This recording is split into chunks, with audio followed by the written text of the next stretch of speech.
pendidikan yang sesungguhnya. Pendidikan sejati adalah orientasi hati. Kecerdasan tidak bisa menjadi jaminan keberhasilan di dalam pendidikan atau tarbiyah. Betapa banyak orang mengeluh karena kenakalan seorang yang cerdas. Ilmu yang memadai tidak bisa menjadi jaminan bahwa seseorang telah benar-benar mendapatkan tarbiyah. Sebagian kaum Yahudi yang 100% percaya bahwa Nabi Muhammad SAW adalah Nabi yang akan diutus di akhir zaman, karena berita itu telah termaktub di dalam kitab suci mereka. Akan tetapi di saat tiba waktu kelahiran Nabi Muhammad SAW di tengah-tengah mereka, tidak mudah bagi mereka untuk menerimanya. Itu bukan karena mereka tidak tahu kalau beliau itu adalah Nabi yang mereka nanti-nanti, tetapi karena ada yang salah di dalam tarbiyah, sehingga ilmunya pun tidak membantu mereka untuk menginsafi keberadaan Nabi Muhammad SAW sebagai Nabi. Kesalahan tarbiyah tersebut menyebabkan kekosongan hatinya dari sifat-sifat insaf, dan akhirnya datang penggantinya sifat takabur dan dengki kepada Nabi Muhammad SAW.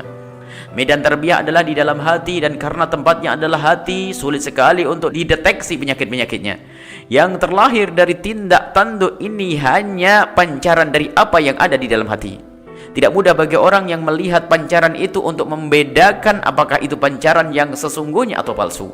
Dua orang yang memakai baju yang sama, bisa saja yang satu berniat menutup aurat dan berdandan untuk bertemu dengan sahabat, sementara yang satu lagi hanya untuk menuruti hatinya yang penuh kesombongan atau karena meniru model seorang terkenal dalam kemaksiatan. Maka hakikat tarbiyah itu adalah membenarkan jalinan kita kepada Allah Subhanahu wa taala dan sesama manusia menuju esensi jalinan yang tertuang di dalam kalbu.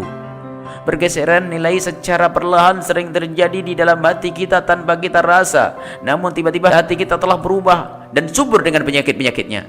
Seseorang yang merasa tawadhu, ternyata di saat itu ia telah tersungkur ke dalam jurang ketakaburan. Yang merasa dirinya lebih baik dari orang lain adalah orang yang telah mengalami krisis nilai tarbiyah yang drastis. Oleh sebab itu, para pakar tarbiyah yang sejati dalam terapi pengobatan penyakit hati, di samping menyuruh para siswanya untuk sering mendengar wejangan-wejangan kerohanian, tetapi mereka juga melatih siswanya mujahadah dan riyadhah, memerangi hawa nafsu. Bahkan tarbiyah dan terapi seperti ini lebih mereka dahulukan daripada ilmu itu sendiri.